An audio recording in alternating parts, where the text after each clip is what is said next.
Hello everyone, welcome back to my channel MPPSC notes. आज इस video का topic है टाइप्स ऑफ टैक्सेशन। आज इस वीडियो में मैं आपको बताऊंगी कि जो फिस्कल पॉलिसी के अंदर टैक्सेस की टाइप्स होते हैं वो कौन कौन से होते हैं। सो बिना कोई फर्दर डिले किए let's get into the video. सबसे पहले तो हम ये डिस्कस कर लेते हैं कि गवर्नमेंट टैक्स लगाती क्यों है। गवर्नमेंट टैक्स इसलिए लगाती है ताकि गवर्नमेंट के पास भी कुछ इनकम आ सके, क्योंकि हम टैक्स देते हैं तो वो गवर्नमेंट की इनकम होती है, उसी को वो हमारे ऊपर वापस से खर्च करती है, लाइक रोड बनाने में, पुल्स बनाने में एक्सेट्रा।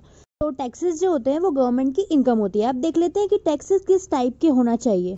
सबसे पहले तो जो टैक्सेस होते हैं उनको अफोर्डेबल होना चाहिए, ताकि जो पब्लिक है वो टैक्स पे कर पाए। यूं नहीं कि गवर्नमेंट ने 70% टैक्स लगा दिया है तो वो जनता पे ही नहीं कर पा रही है। तो टैक्स जो होना चाहिए वो अफोर्डेबल होना चाहिए। सेकंड पॉइंट है, टैक्सेस जो होते हैं उन्हें विजिबल होना चाहिए। अगर मैं टैक्स पे कर रही हूँ तो मुझे दिखना भी चाहिए कि हाँ, मेरे टैक्स से गवर्नमेंट रोड बना रही है।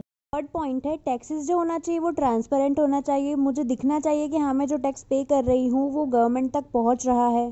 टैक्सेस जो होते हैं उन्हें इजी टू एक्सेस होना चाहिए, लाइक मैं कहीं पर भी बैठकर भर सकती हूँ, ज़्यादा मुझे डिफिकल्टी ना हो भरने में। एंड करप्शन फ्री होना चाहिए। अब देख लेते हैं कि टैक्सेस कितने टाइप के होते हैं। तो टैक्सेस टोटल 7 टाइप्स के होते हैं। तो चलिए हम एक एक करके सबके बारे में देख लेते हैं। सबसे पहले हम देख लेते हैं प्रोग्रेसिव टैक्स। इसमें क्या होता है कि जैसे जैसे आपकी इनकम बढ़ती है वैसे वैसे आपका टैक्स का इफेक्ट भी बढ़ता जाता है, यानी कि जितनी ज्यादा आपकी इनकम होगी उतना ज्यादा आपको टैक्स भरना पड़ेगा। दूसरा होता है रिग्रेसिव टैक्स। इसमें क्या होता है, जैसे जैसे इंसान की इनकम बढ़ती जाती है टैक्स का इफेक्ट जो होता है वो घटता जाता है। फॉर एग्जाम्पल, 2 पर्सन से, एक पर्सन है ए, उसकी इनकम है 10,000 रुपीज, दूसरा पर्सन है बी, उसकी इनकम है 1 लाख रुपीज। अब जब ये दोनों कोचिंग सेंटर में जाते हैं कोचिंग के लिए तो इन दोनों को सेम सर्विस टैक्स भरना पड़ेगा। जिसकी इनकम 10,000 है उसको भी 18% भरना पड़ेगा, जिसकी इनकम 1 लाख है उसको भी 18% भरना पड़ेगा। तो जिसकी इनकम 1 लाख रुपीज है वो अगर 18% टैक्स भर भी दे सर्विस टैक्स तो भी उस पर इतना इफेक्ट नहीं पड़ेगा, क्योंकि उसके पास इनफ मनी है। बट जो 10,000 वाला इनकम वाला है उसके ऊपर बहुत इफेक्ट पड़ेगा, क्योंकि उसके पास तो पैसे ही नहीं बचेंगे 18% भरने के बाद। तो यही मैं आपको बताना चाह रही हूँ कि रिग्रेसिव टैक्स में क्या होता है कि जितना जितना इंसान की इनकम बढ़ती जाती है उतना उसके ऊपर टैक्स का प्रभाव कम होता जाता है। इसके बाद देख लेते हैं प्रोपोर्शनेट टैक्स। इसमें क्या होता है कि पर्सन की कितनी भी इनकम हो, भले वो 10 लाख हो, 11 लाख हो, 12 लाख हो या 20 लाख हो, उसको एक फिक्स अमाउंट का टैक्स भरना पड़ता है। अगर 10 लाख के ऊपर जैसे 30% हमको भरना पड़ता है इनकम टैक्स में, तो वो 10 लाख हो, 11 लाख हो या 20 लाख हो, उसको 30% फिक्स्ड भरना पड़ेगा।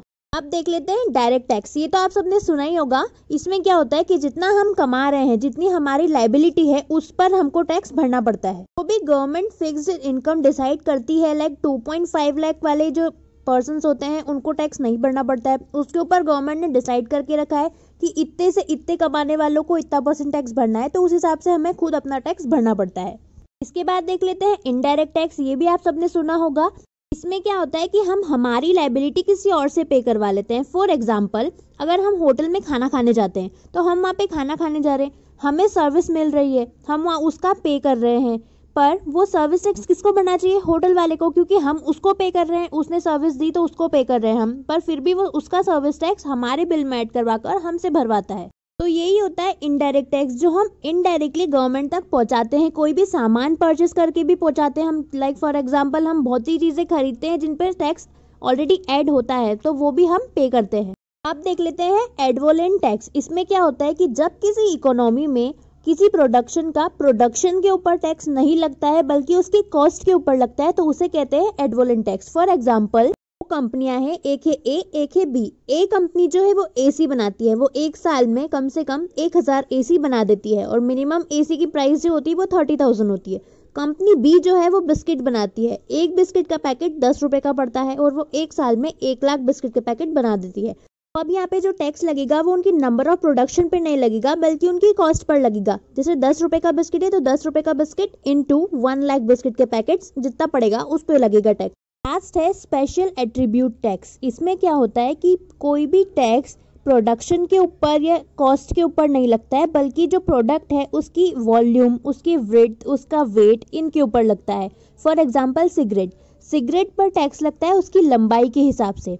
तो यही उसकी वॉल्यूम हुई, उसकी लेंथ हाइट हुई, उस पर टैक्स लगता है, ना कि उसकी कॉस्ट पे या प्राइस पे या प्रोडक्शन पे। जितनी लंबी सिगरेट होती है उतना ज़्यादा हमको टैक्स भरना पड़ता है। तो ये थे सारे 7 टाइप के टैक्सेस। अगर आपको मेरा वीडियो पसंद आया तो प्लीज़ मेरे वीडियो को लाइक कीजिए and for more videos on MPPSC notes please subscribe my channel. Thank you.